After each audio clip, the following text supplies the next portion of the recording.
Hello అండి, నమస్తే. మొన్న మేము తిరుమల వెళ్ళొచ్చినప్పుడు దగ్గరలో వకుళమాత గుడి ఉందని తెలుసుకొని అక్కడికి కూడా వెళ్ళొచ్చాము. ఈ గుడి తిరుపతి నుంచి ఒక 5 to 7 కిలోమీటర్స్ దూరంలో తిరుపతి చంద్రగిరి బైపాస్ రూట్లో పేరూర్ బండ అనే కొండపై ఉంటుంది. ఇక్కడ నుంచి ఆ ఏడుకొండలు చూస్తే స్వామివారి ముఖంలాగా కనిపిస్తుంది. ఇక్కడ ఉన్న వకుళమాత అమ్మవారి కోసమే అలా ముఖ దర్శనం ఉంటుందేమో అని నాకైతే అనిపిస్తుంది. ఇంకా ఆలయం విషయంకి వస్తే ఇక్కడికి వెళ్ళడానికి కింద నుంచి మెట్లు ఉంటాయి. మెట్లు ఎక్కి కొంచెం వెళ్తే మెట్ల దగ్గర నుంచి కొంచెం స్లోప్ లాగా వాక్వే ఉంటుంది. అండ్ అక్కడి నుంచి ఇంకొన్ని మెట్లు ఉంటాయి.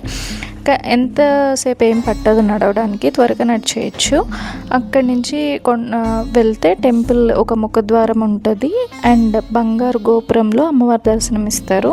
ఈ ఆలయం విషయంకి వస్తే ఇది చాలా పురాతనమైన ఆలయం. శ్రీకృష్ణదేవరాయల వారు ఇది కట్టించారని ప్రతీతి. కానీ తర్వాత కాలక్రమేణా ఏమైంది అంటే హైదర్ అలీ రాజు వాళ్ళు ఇది ధ్వంసం చేశారు అని చెప్తుంది చరిత్ర. తర్వాత టీటీడీ వాళ్ళు రీసెంట్గా దీన్ని పునరుద్ధరించి కొత్త వైభవం తీసుకొచ్చారు. ఇప్పుడు మీరు చూస్తుంది 1950 అప్పుడు ఆలయం అన్నమాట. ఇది టీటీడీ వాళ్ళు పునరుద్ధరించిన ఆలయం. సో ఇక్కడ దర్శనం చేసుకొని ఆ తిరుమల కొండలు చూస్తూ ఆ స్వామివారి ముఖం చూస్తుంటే ఎంతో హాయిగా ఉంటుంది. మీరు తిరుమల వెళ్ళినప్పుడు తప్పకుండా ఇక్కడ కూడా దర్శనం చేసుకొని రండి.